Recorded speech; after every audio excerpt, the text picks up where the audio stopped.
Hi, my name is Josh Civi, and I am the Director of Business Productivity Architecture at Neudesic. Today we are going to talk about enabling familiar, powerful business intelligence using the Microsoft BI platform. Our agenda for today is to discuss how we can unlock insights within our data using the Microsoft BI platform. We'll do an overview and demo of Power BI for Office 365. Throughout our discussion, we'll see how we can quickly and easily turn the insights into our data into something that our businesses can use to stay competitive. We have two sections of demos where we will get to see all of the tools we talk about in action, so we're going to have a lot of fun. Let's get started. The world of data is changing. The size and type and shape of our data that our business is using is much different than it used to be. We have data from the Internet of Things, sensors and RFID tags sending information in high volumes and quick velocity to our organization. We have data from social media like Facebook, Twitter, LinkedIn, where we can really take that information and understand our customer sentiment to gather feedback for a marketing campaign or maybe help shape the direction of the products and services that we offer. So being able to easily tap into these data sources for smarter analytics will help drive better business insight for us. And we're also seeing a consumerization of IT. And this is all about choice. Individuals want to be able to work on the device of their choice, and they want the data quicker than ever.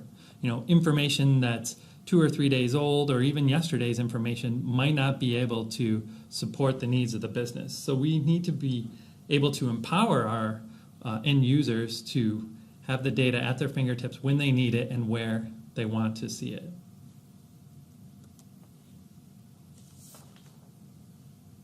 Today, only about 10% of an organization's business users can do business analytics. The vision of the Microsoft BI platform is that everyone should have easy access to the data they need to make informed decisions. That's the goal. The challenge is that accessing and analyzing data can be a daunting task. Where does all the data live? How do I get access to it in the right format so that I can analyze it? To solve this problem, we need to make data of all types much easier to find, access, analyze, and share. This is the path we're on. Excel is the most commonly used analytical tool for business users. It truly is accessible to anyone. No other vendor has the ability to reach 1 billion users through tools they already know and use. Today, Excel delivers end-to-end self-service BI functionality through capabilities such as Power Query, Power Pivot, Power View, and Power Map. With the accessibility of Excel and proliferation of Office 365, it really lowers the barrier of entry for businesses who want to take advantage of the benefits of business intelligence by putting the right analytic tools in everyone's hands instead of just the hands of few. Also, there's an ease of deployment through Office 365. Power BI for Office 365 dramatically simplifies and reduces the time it takes for IT to set up and manage the complex infrastructure needed for an enterprise-wide BI platform.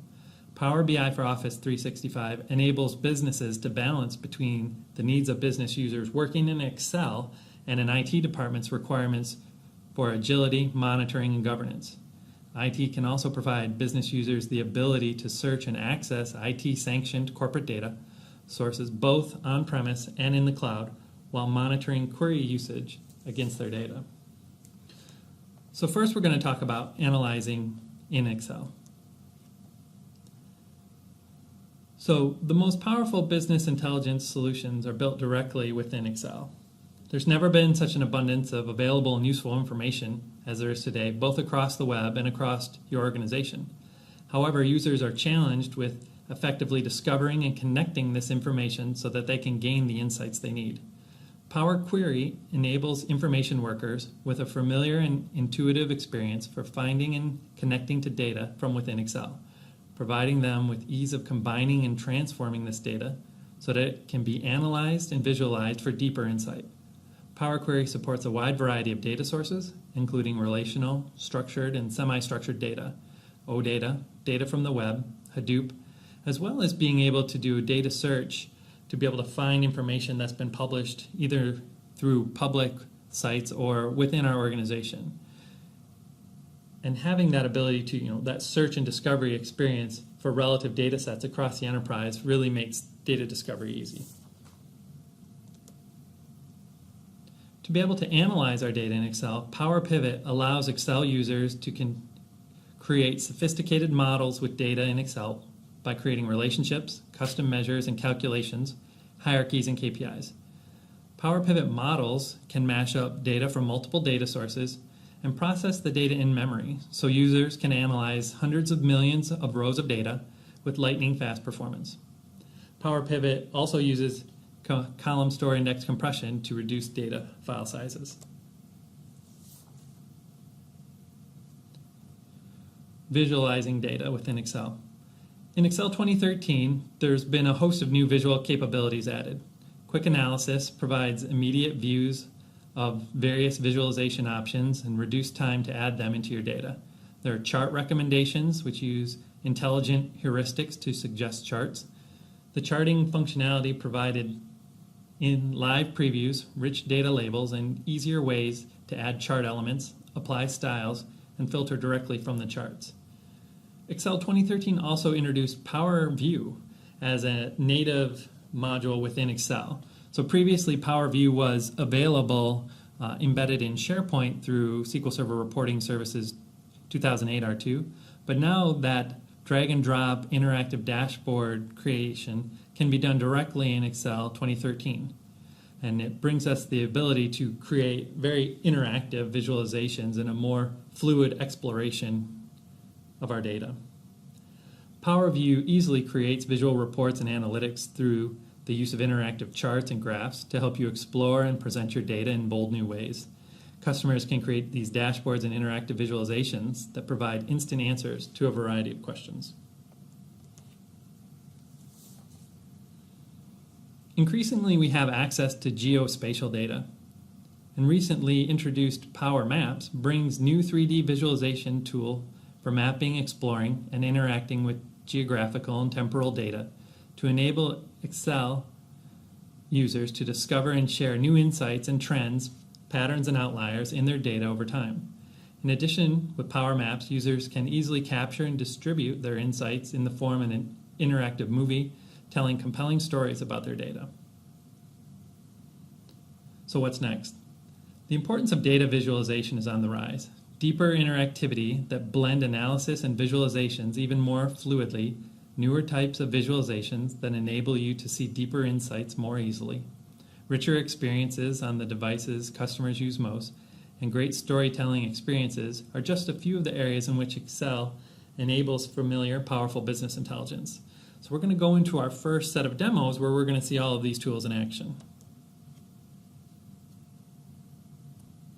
So the first demo we're going to do is a Power Query. So I've opened up Excel 2013, and I'm just going to open a blank workbook.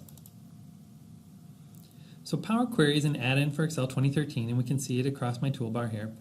It's a free download, so if you go out to the Microsoft site and just search for download Power Query, it'll pop up, and when it does, you can download it. And if it doesn't show up in your file, in your menu bar here, you might have to go to the File menu and enable it. So if you go to the File and click on Options, and there's an Add-ins tab under the Excel options, and if you manage your COM add-ins and click Go, all of the downloaded COM add-ins will be here. So if you see Power View or Power Query, Power Maps, any of those unchecked that you download and want installed, make sure those are checked, and then they'll end up showing up in your toolbar across the top here. So within our Power Query menu, you can see across the ribbon we have a variety of choices. So the first section that we're going to focus on is really how we get our external data. So we can get information from a website. So if we know a URL that's publishing data, maybe it's a web service, a REST API endpoint, something like that, and we know the URL, we can type it in there and get information that way. We have our standard file-based data sources, CSV, XML, text file. There's a number of built-in database, relational database connections, so Teradata, Sybase, Postgres, DB2 and Oracle, as well as our traditional SQL Server database and Windows Azure SQL database. And there's finally, in our other data sources, we can pull data from OData feeds, SharePoint lists, some of our big data sources like a Hadoop file system or Windows Azure HD Insight. We can pull directly out of our blob or table storage, Active Directory, and Facebook. So we can see Power Query has the ability to pull in data from a number of different sources, really helping us kind of discover that information and start to really shape it and get it in a usable format. So to actually create a query, I'm going to use a SQL Server database connection, and those of you familiar with the AdventureWorks database, that's what we're going to use as our source. So I have the AdventureWorks DW 2014 database installed on my local machine. So I'm going to expand this, and you can see all of the tables we have in the database. And today I'm going to do some analysis on our reseller sales. So in Power Query, when you highlight any of the tables or data objects within one of your sources, you can see you get a quick preview.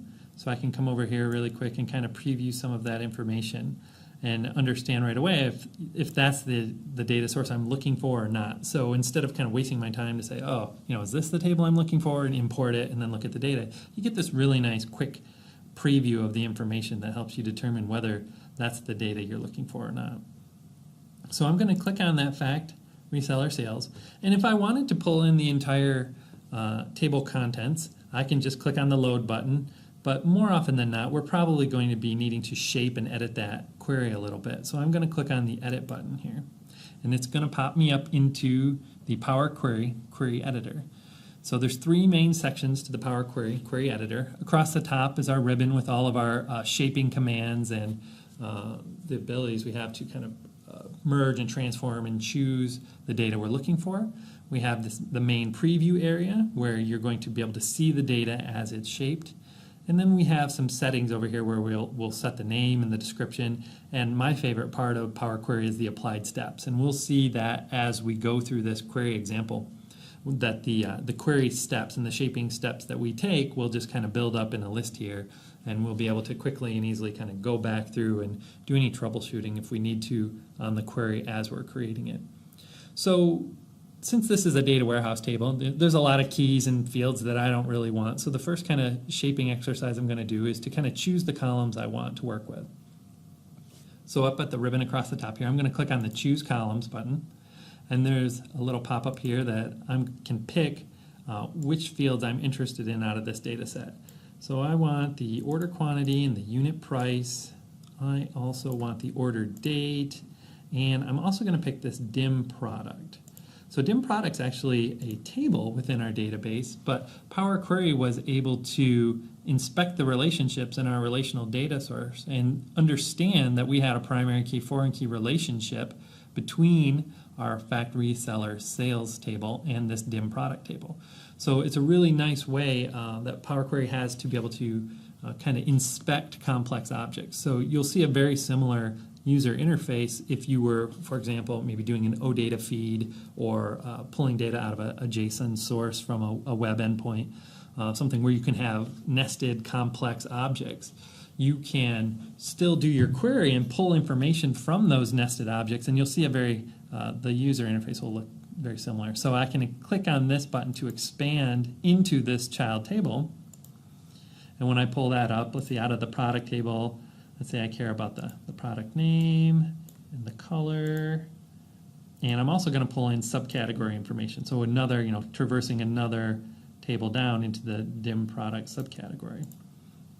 We'll see it pulled in those pieces, and I want to expand one more time into our subcategory to pull out the subcategory, and I'll go up to the dim product category level, and the last one will be into the product category so I can actually see the category. So really kind of being able to do analysis, roll-ups at the category or subcategory level within one query here, joining that information.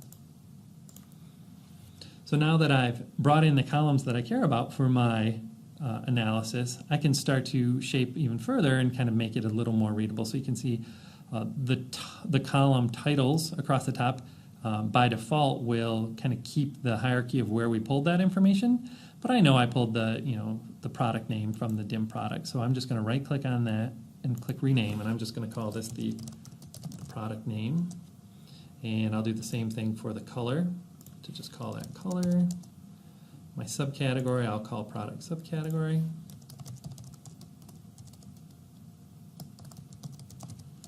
And my product category I'll rename to product category.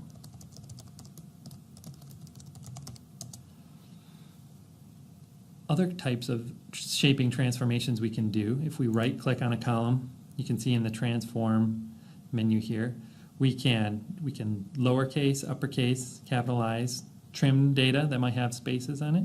We can clean it, and if it is complex JSON or XML, we can kind of traverse down further into it. Let's say, for example, I wanted to uppercase all of my product category information. So we've got that uppercased, and another thing we'll notice that Power Query did was Power Query assigned data types to all of our columns. So if we highlight any of our columns, we can see in this transformation that it'll tell us what data type we're working with. So for example, in this order date, if we really, you can see all of the times are midnight. So if we really only wanted this to be a date instead of a date time, we can transform that down to be just a date. And there's other times where we might have a numeric value that really isn't additive, and we want to set that to a text. So if this unit price was something that was a text, we can change its data type too.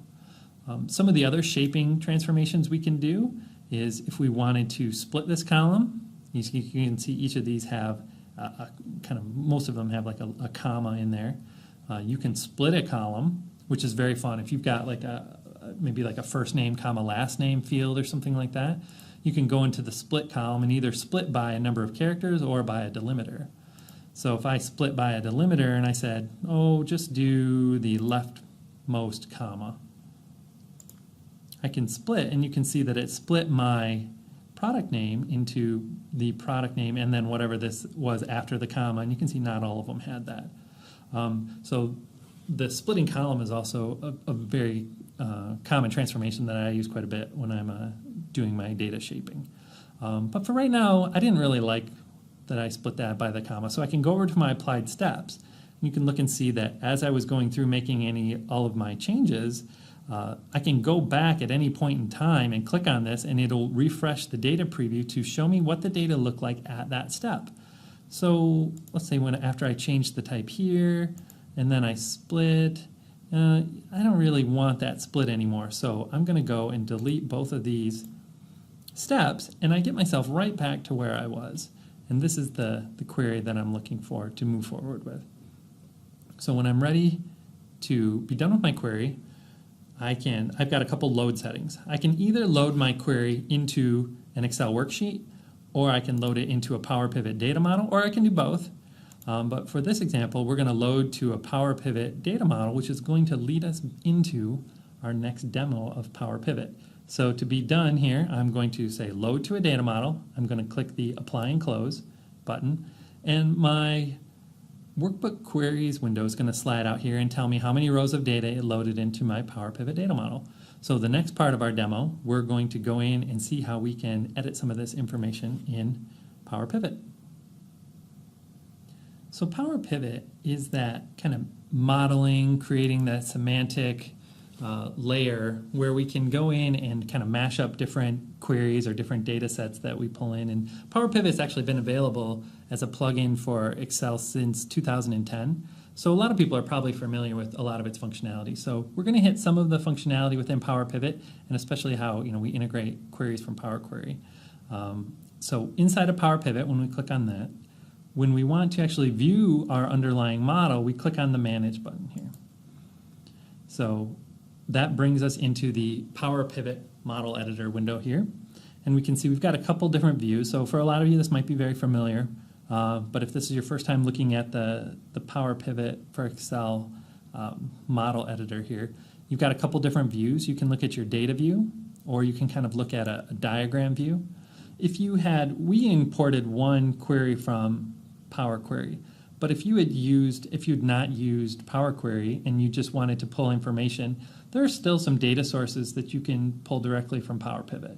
So they're not as extensive as you can get out of Power Query, but you can see we can pull from SQL Server or Analysis Services. We can pull from Azure and a lot of our other data sources here. So Power Pivot by itself does have the ability to find its own data to a certain extent.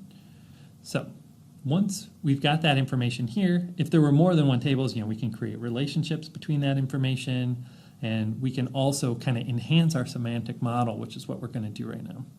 So I'm going to go back to the data view, and the analysis that I want to do has, let's say, more, I want to do some more time-based information. So I'm going to add some calculated columns. So if I want to add a column here, there is a Excel-like formula language called DAX that we can use in Power Pivot to create custom columns and do some lookups and kind of basic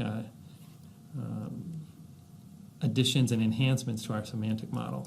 So there's a year function that I can use, and I want to be able to roll up all of my dates by years. So I'm going to take that order date column and putting it in the square brackets means that I want to pull that field out of this table.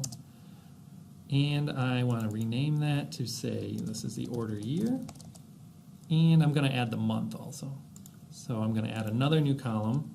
I'm going to use the month function, the month DAX function. And I'm going to pull in the order date there for the month. And I'll call that order month. So very similar, and in Power Query, there's a little bit of overlap in some of the shaping and data source, getting external data between Power Pivot and Power Query. So I could have done this same, adding these calculated columns in Power Query if I had wanted to. And I could also do some of the shaping information, some of the shaping I can do in Power Query. A little bit of it can be done in Power Pivot. So you can see here I can change the data type. So since I brought in numeric year and month values, I don't want to add up those values, so I'm going to actually say, these are text fields. Same thing with the order year, it's a text field. And in our order date, you can see we've got our date. So I also want to take this unit price and I want to change that to be a currency value. Okay. So in my diagram view, I'm going to flip over to that and I'm going to actually create a hierarchy. So now I have the ability to create a hierarchy within our data, and I want to do a kind of rudimentary date hierarchy here, where I'll call this maybe the order, year, month, day hierarchy. And I can drag columns onto this hierarchy to create levels in it. So my topmost level is going to be the year, and then below that I want the month, and below that I'm going to order the day. So I can see, now when I'm doing my analysis in a pivot table or in our next demo, which is going to be Power View, I'll have that ability to kind of go down that hierarchy and see that date hierarchy and sum up information at those different levels. So I'm going to flip back to the data view and show one more piece of information. Since I made that hierarchy, I really don't want to show both the individual date pieces and that hierarchy. So I can right-click on any of my columns and I can hide them from the client tool. So if there's information that I don't want exposed in my semantic model that were brought in my original data source or query, I can right click on all of those and hide those pieces of information. So I can then, I'll just show this model. We're going to pull it into a quick pivot table. Back in Excel, I'll add a new sheet. And we can see, I'll close my workbook query here. And we can see, if you're familiar with pivot tables, we can throw on our order information and maybe our order quantity values here.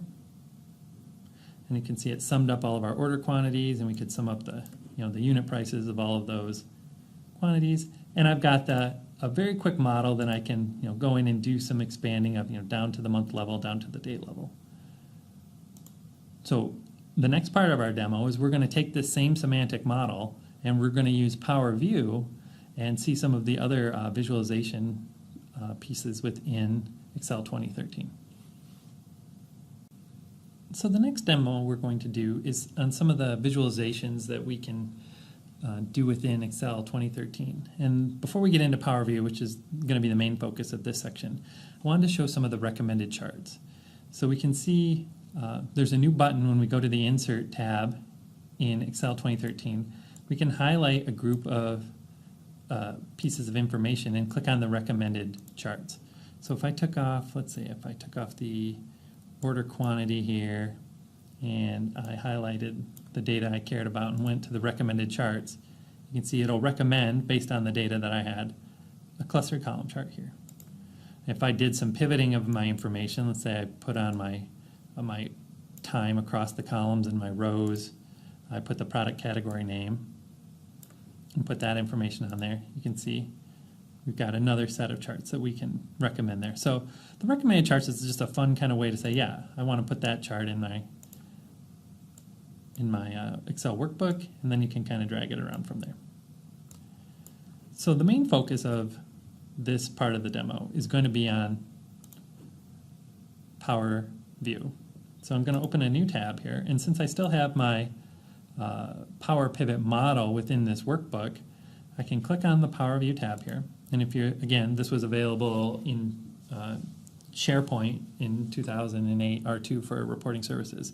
So the design surface will look very similar if you're used to seeing that, but we now have the ability to do it directly inside of Excel. So you can see my Power View fields that I have at my disposal will be everything from that Power Pivot model that I have embedded within my workbook. So I can just kind of click and drag information across. So if I want to take, my order year, month, day, and I want to take the unit price across there, and maybe the order quantity, you can see all of this information just shows up right here. So then I can size and move around this information. If I want to just show the year, I can take this out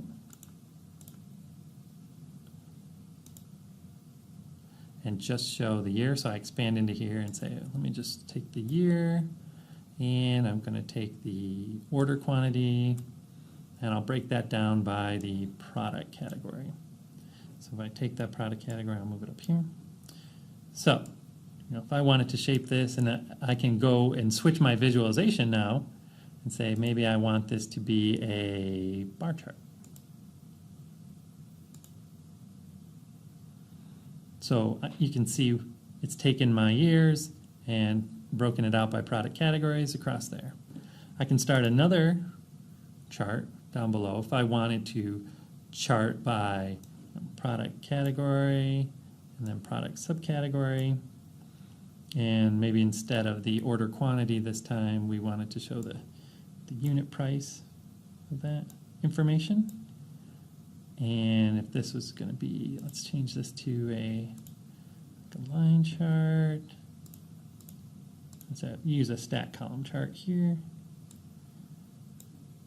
We can see across our different major product categories how the subcategories break out across there. We can add a title to this. So if we want to say this is product, order, and say order quantity and unit price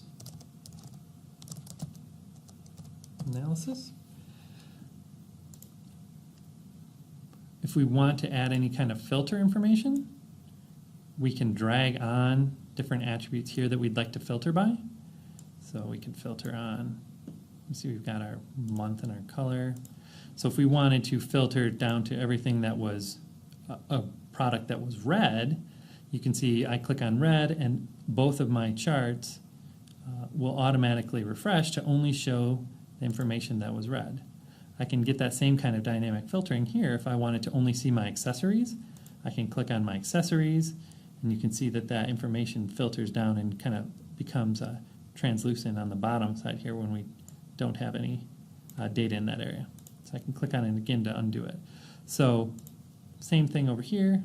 If I only cared about maybe the fourth quarter of any of my years, you can see Power View gives us the ability to have a very dynamic and quick way to visualize all of the data within our model that we've created.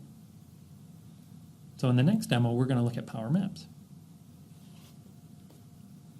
So now we're going to do a demo of Power Map. For our demo of Power Map, we're going to need data that has geospatial information. Latitude, longitude, city, state, zip, anything like that can be used for our model that we can load into Power Map. So I've loaded and opened an Excel spreadsheet that has fictitious utility usage information for the Dallas area. So if I flip over to my data set really quick, you can see in my data set I've got a latitude and longitude, the decade and year the house was built, and further down it's got the kilowatt usage of its electricity. So a bunch of information about it within this model. So Power Maps is our add-in here that if we're on the Insert tab of Excel 2013, you'll see a Power Map launch point right here. So if I click on the map, we can launch Power Maps. We can either create a new tour, or I've got an existing tour here that we're going to open and kind of analyze and see how we can do these kind of rich 3D visualizations on our geospatial data using Power Map. I'm going to click on that to open it. And so this is the Microsoft Power Map for Excel editor here.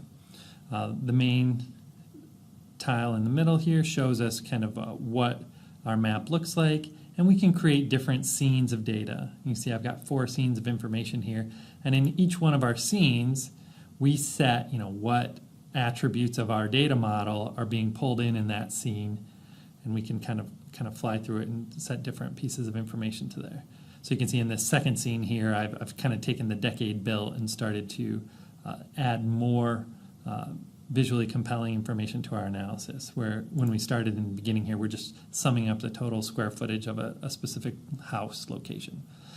So I really love using Power Map for that kind of that very polished video presentation or analysis where you've kind of already done a lot of your analysis ahead of time and you want to kind of show a flyby tour presentation of it. So before we dig into kind of more of how we did this, I want to play the tour. So I'm going to click on this Play Tour button, and it's going to run through this analysis for us. So you can see we start off just kind of showing our different houses and the total square footage. Those outliers we see at the top, those are apartment complexes, so that the square footage of each unit is going to be much higher. So we can see visually very easily how we can find outliers. We're going to hone in down in the lower section here where we can see we're going to try to do some analysis on electricity consumption. And we notice these 3 communities here. The 2 on the left and right are built in the 1960s, and the one in the middle is in the 1980s. And we're playing a heat map on the bottom layer there of electricity usage in those different homes. So our fictitious analysis could be those older homes are going to use more electricity. And you can see it looks to be true here, where the red heat lighting up for electricity usage seems to start sooner in the spring and go longer into the fall on our timeline in those communities that were built in the 60s instead of the one in the middle that was built in the 1980s. You can see our timeline running up in the upper left-hand side and our kilowatt usage legend up in the upper right-hand side. So after our analysis is played through, we have the ability to do some ad hoc kind of scrolling and moving around this model. So using my arrow keys, I can kind of pivot and twist around this data here and kind of fly around and kind of look and inspect further beyond just the tour that was created either for me or by me. So I can take my mouse and hover over any one of these pieces of data, and it'll say, okay, this latitude, longitude, the square feet was 2,317 feet. It was built in the 60s compared to some of our homes that were built in the 80s here. In my initial view of this, I was making this, the kind of prediction that the electricity usage that we saw was because of the age of those homes. When I kind of zoom in and get at this angle down here, it kind of appears to me that on average, these homes from the 1980s look smaller too. So you can see if we zoom back a little bit here, that all of our homes from the 80s are on average smaller in square footage than the homes built in the 60s that I was comparing them to. So, it's never that easy, is it?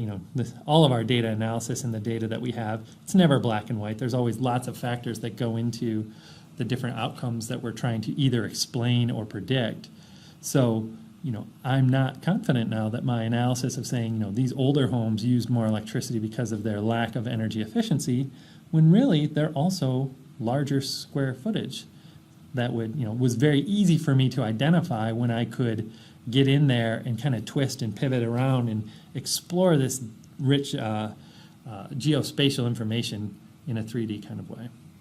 So I'm going to escape out of that, and all of these layers and attributes and things that I set up in my different scenes of my tour, we can come over here and you can see this was the fourth scene where I set up my geography, and I actually made that a heat map on the value of kilowatt sums. So going in and kind of setting up these, adding layers and playing a tour within Power Maps really gives us that ability to do kind of rich geospatial 3D interaction with our data.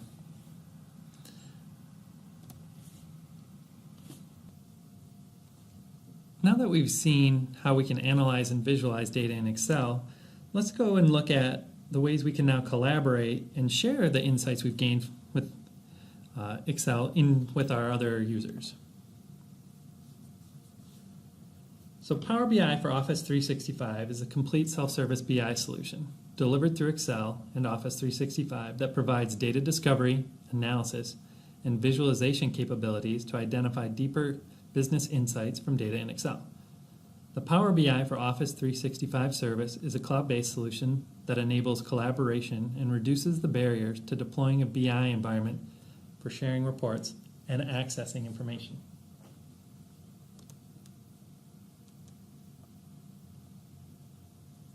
BI sites. With BI sites, we can quickly create collaborative BI sites for teams to share reports. Power BI supports workbooks up to 250 megabytes so users can view and interact with larger workbooks through the browser. Power BI sites provide a highly visual experience for sharing reports, including live report tiles to make it easy to find the right report quickly. Power BI sites build on top of SharePoint sites, so we can use the existing security model from SharePoint to manage and secure our Power BI sites. We can spin up multiple BI sites, maybe even give our clients access to a certain Power BI site. So it makes it very easy to collaborate and manage the security on all of our data analysis. Shared queries. With Power BI, people can share not only workbooks, but also the queries they create using Power Query in Excel. This allows members of the team to build and manage data queries for others to use when creating their own reports. Once published to Power BI, users can define who they want to share their data queries with and track who's accessing which queries. Data queries are registered with the data catalog so that they can be easily discovered through data search in Excel. If a user tries to access a query, but they do not have access to the underlying data source, a workflow will allow them to request access from the database administrator responsible for the data. Data refresh. A cloud-based business intelligence solution must enable you to keep your reports connected to your on-premise data to keep the data fresh. You can keep your reports up to date by scheduling when the data should refresh. The Data Management Gateway allows reports that have been saved to the cloud to connect back to on-premise data sources to refresh data.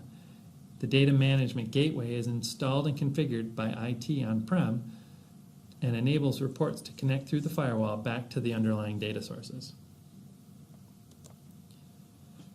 With data search, IT departments can now use the data catalog feature of Power BI to make it easier for everyone to find and connect to corporate data. The data catalog is a feature of Power BI which serves as a search engine for data. The IT department can register data from across the organization within the data catalog. This data is then searchable from within Power Query in Excel so that users can easily find and connect to corporate data they need without having to call IT with one-off data requests. When searching for data from Excel, users will now receive results from public data sources, corporate data sources managed by IT, as well as data queries that colleagues are publishing into Power BI, making it easier to discover information. The data catalog also tracks data access and usage across the organization, providing IT with better telemetry for data governance and resource allocation. Mobile BI access to reports in Office 365 is provided through two mechanisms. First, Excel and Power View reports now render in HTML5, so you can access these reports from any HTML5 compliant browser on any device. The second is through native mobile BI applications that connect to the Power BI service to keep users connected to their favorite reports, which they can view and explore from their tablet devices.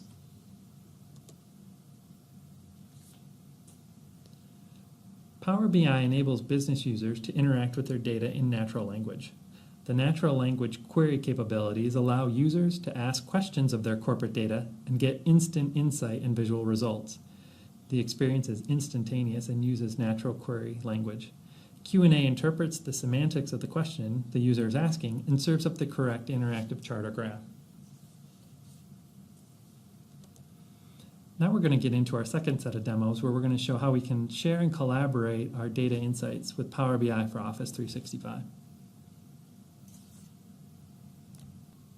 In this next demonstration, we're going to show the shared queries and data search capabilities of Power Query for Excel 2013. So the last time we were looking at Power Query, we had been pulling external data from some of the sources we had talked about in our first demo, but we didn't talk about this online search button. So if I click on the online search button, I'm able to search my organization and publicly available data for information that I might want to add into my data analyses. So in the first part of the demo, we were looking at our reseller sales information. So since we care about sales information, let's do a search for sales. So we can see we've got 569 publicly available data sources around sales. Some of them, like provincial sales tax in Canada, maybe this isn't applicable to the analysis we're doing, but you can see if we wanted to pull it in, you get the same kind of preview functionality that we got when we were looking at the data that we were querying from other external data sources. But we also have the ability to search our organizational data, and we can see that there are two queries that have been published and made available to us around fact internet sales. So since we have already done some analysis around retailer sales, maybe this would be some nice information to add into our analysis and combine internet sales with our reseller sales we had done before. Again, I can see the preview and kind of look through this information. And as we look through here, you can see this has some class and description information. This isn't really a query I want to use. And I don't know who this Jay Civvy is. He sounds much more dubious than this Josh Civvy guy. I think he's more respectable. So when I look at this second fact internet sales query, it looks very similar to the query that we made for our retail sales information, where we had our product subcategory and our category and our product names. So I'm going to take, and I actually do want to use this query. So I'm going to edit this query and pull this information in. And all I want to do is make sure that I'm loading this to my data model, and I could do any other shaping that I wanted to match the reseller sales information that I want. And I don't have to, but I'm going to give it a name, fact internet sales 2, and then I could make some data changes here if I wanted this order date to be, close that. If I wanted that to be a date time versus just a date, I can do all that too. So let me close that. Discard that, and go back to having pulled in that query here in Power Query. I'll open up my workbook tab here. So I've loaded in the fact reseller sales that we had done before previously, and our fact internet sales that we pulled from that shared query. We'll show one more little feature that we can do in Power Query where we can actually append two queries together. So if I want to append two queries, I can take the data from my fact reseller sales and the data from my fact internet sales that I pulled from a shared query and merge them or append them together. So I could give that a name. I could call it internet and reseller sales. I could give it a description, and if there's any other shaping I want to do, I could. But I can load that to my data model and say apply and close. And it should append those two together to give us roughly 121,000 rows of information. So I can do my own analysis again locally like we showed in the first half of the demo, or I am going to show how we can actually share this query now since we've kind of added information to it. We can say, well, let's take this query and share it. So I can right-click here and go to the Share button. And to be able to share this, you need to be signed into your Office 365 account. So up here, you can see I'm already signed into my organizational account for Office 365. And if you don't have that logged in, you'll just click on this, it'll say sign in, and you add your credentials there. So I'm going to share this query. I can give it a name and a description, and then I determine who I want to share it with. Is this just for me? Is this for everyone in my enterprise, or maybe just specific groups of people? So I want to say everyone in my enterprise, I'm going to show this to and upload the first few rows for preview. And we're going to share a copy of that. So other people can now find it. So if I went back to my online search and did that same sales search again, I should find both of those internet sales and then the one that we just uploaded, our internet and resale sales. So now any other user within my organization that wants to use the data query that I've just shared can do so.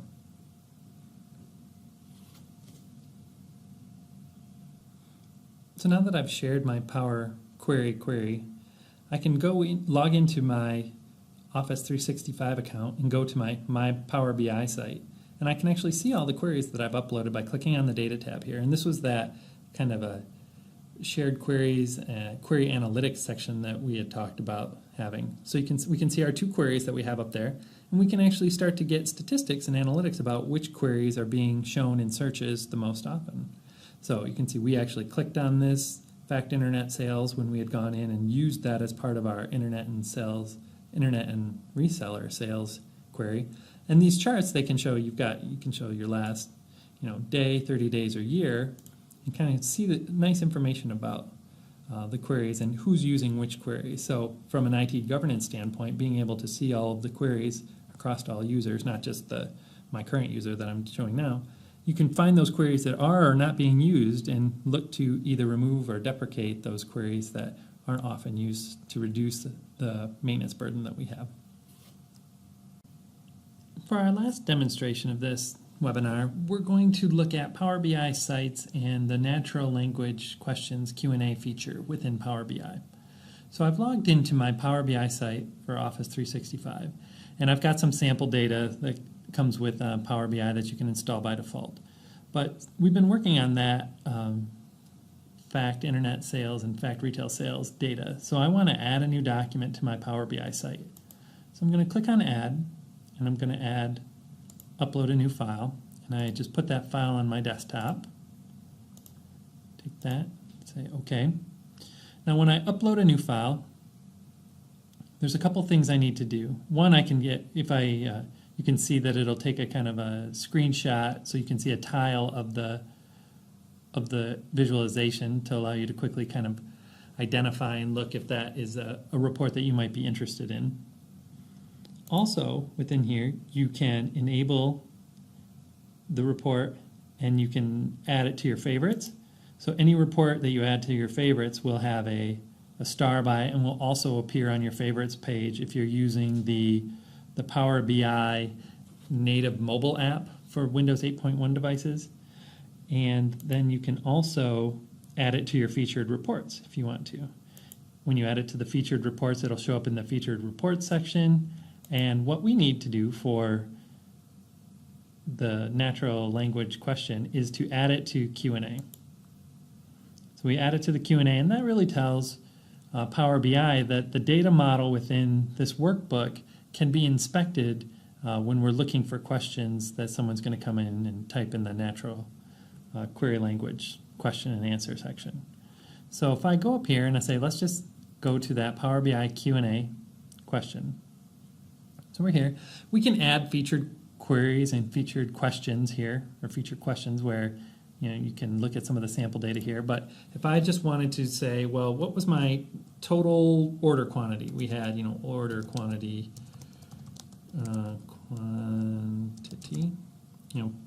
Power BI, the Q&A feature here, will go in and just tell us, it was 214,378.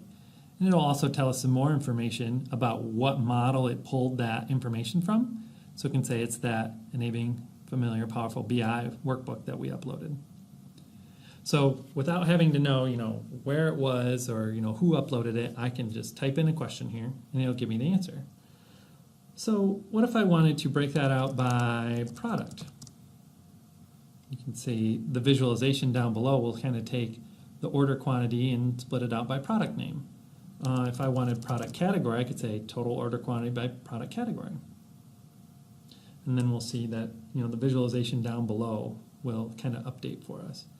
If I wanted to do it by product category and subcategory, we'll get a stacked bar chart where we can highlight any of these and say, okay, this was road bikes, this was mountain bikes. So really allowing me to very quickly get the answers that I'm looking for without having to create a chart on my own or a visualization, one of those Power View dashboards on our own. So if we want to do any extra filtering and adding to this ad hoc analysis beyond what we've done just by typing in our question in the Q&A section, you still have that ability like you do in Power View to go in and kind of see all of the information that we've got here, and we can kind of filter it down further if we want to. But the Q&A, you can type in your question right here, and then from there we can, if the results that we got were not helpful, we can flag that. We can email a link to this to our users, and we can also copy that URL so we can kind of share that around. So this is the basics of the Power BI query functionality, where we can just type in a question that we have and get the answer. And that's the end of our presentation. Thank you so much today for spending some time looking through the Excel 2013 features and Power BI for Office 365 to see how we can really start to analyze, visualize, and collaborate with our data. If you've got any questions about the content we presented today, please feel free to contact me at the email address down below. Have a good day.